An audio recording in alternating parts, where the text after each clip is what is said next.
Antes de que podamos perdonarnos unos a otros, tenemos que entendernos. La historia de Emma Goldman es bien conocida, escritora y militante anarquista que nació en el Imperio Ruso y que en su adolescencia emigraría a los Estados Unidos para no mucho tiempo después pasar a ser distinguida como la mujer más peligrosa de América.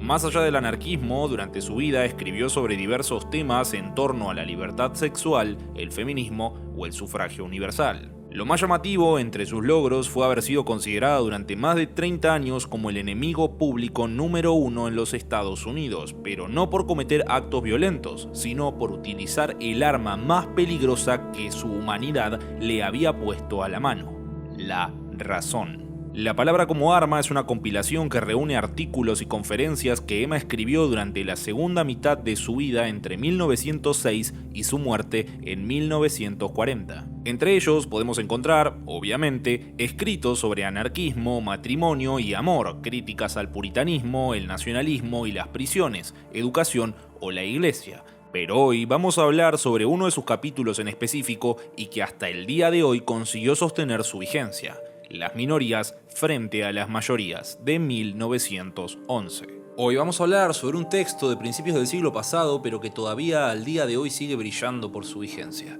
las minorías frente a las mayorías. Mi nombre es Juan Felipe, y esto es Café Quieto.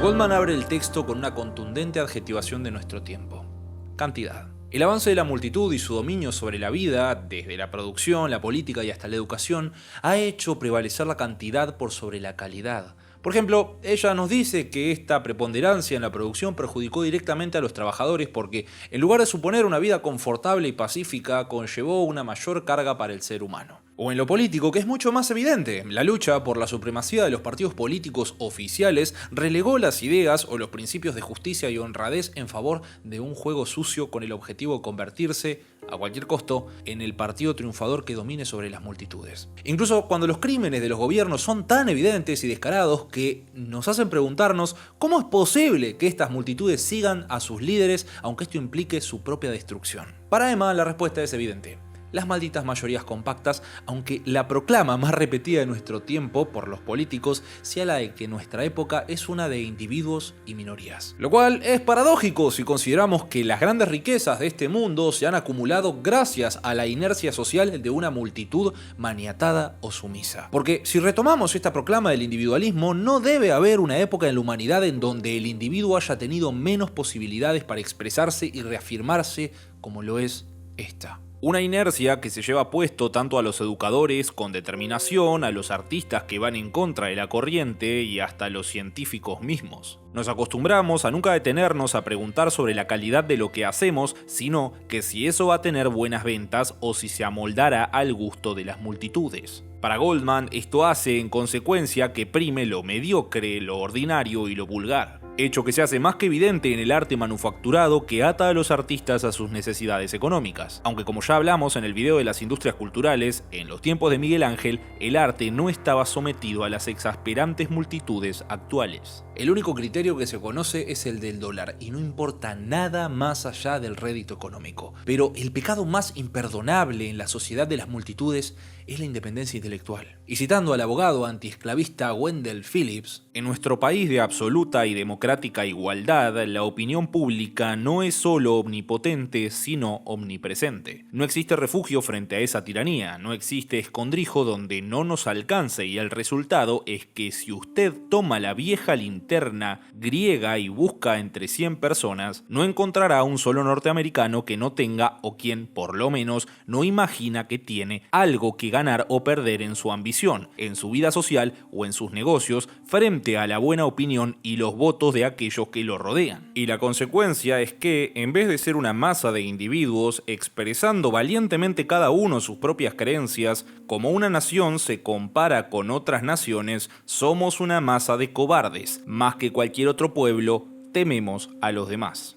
Goldman entiende que la opinión pública es el tirano omnipresente de nuestro tiempo porque representa una masa de cobardes ansiosos a aceptar todo aquello que refleje su propia pobreza mental y espiritual, porque de su opuesto surge la patética reiteración de un fenómeno histórico. Cada intento de progreso, de ilustración, de libertad científica, religiosa, política y económica emanan de la minoría y no de las masas. Hoy, y como siempre lo fue, las minorías son incomprendidas, acosadas, encarceladas, torturadas y asesinadas. Hasta el principio de la hermandad expuesto por el agitador de Nazaret preservaba el germen de la vida, de la verdad y de la justicia, mientras que fue la guía de unos pocos. Desde el momento en que la mayoría se lo apropió, este gran principio se convirtió en la doctrina y el precursor de sangre y fuego, sufrimiento y desastre, por la que hoy erróneamente muchos interpretan su figura. Goldman afirma que, si no fuera por este tipo de individualidades que fueron pioneros en disputar el poder frente a los poderosos, todavía seguiríamos viviendo en la esclavitud. Y no porque la historia fuera la historia de las ideas, sino que los grandes eventos generalmente están precedidos por hechos aparentemente minúsculos.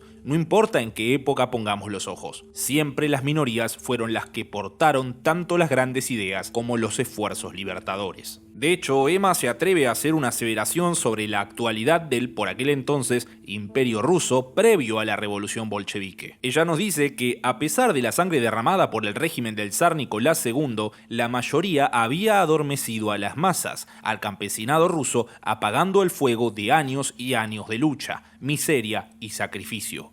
Y hoy, con el diario del lunes, sabemos que hasta que los bolcheviques no tomaron protagonismo, la realidad de los trabajadores rusos no se pudo cambiar. Llegando al final del escrito, la autora hasta llega a apuntar contra sus propias ideas. Ella nos dice que desde mediados del siglo XIX, cuando el socialismo hizo su aparición tan amplio, tan global y revolucionario como para sembrar el terror en los corazones de los tiranos, al mismo tiempo es como se iría convirtiendo en una proclama popular, terminó degenerando en una falsedad. ¿Pero por qué? En un mundo en donde los empresarios, sus víctimas, los legisladores, la autoridad, los librepensadores, los sacerdotes o los ricos y famosos pueden llegar a autodenominarse como socialistas, ¿qué queda de estas ideas? La respuesta es que es solo una mentira.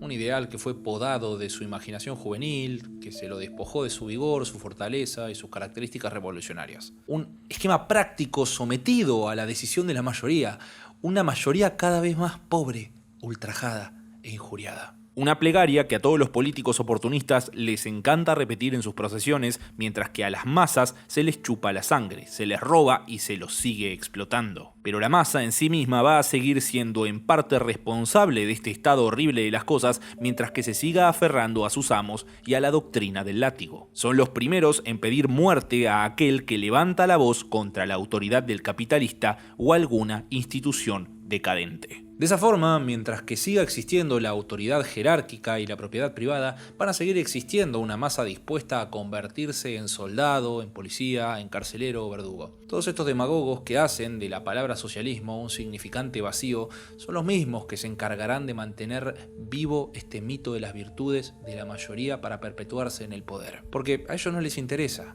una sociedad libre.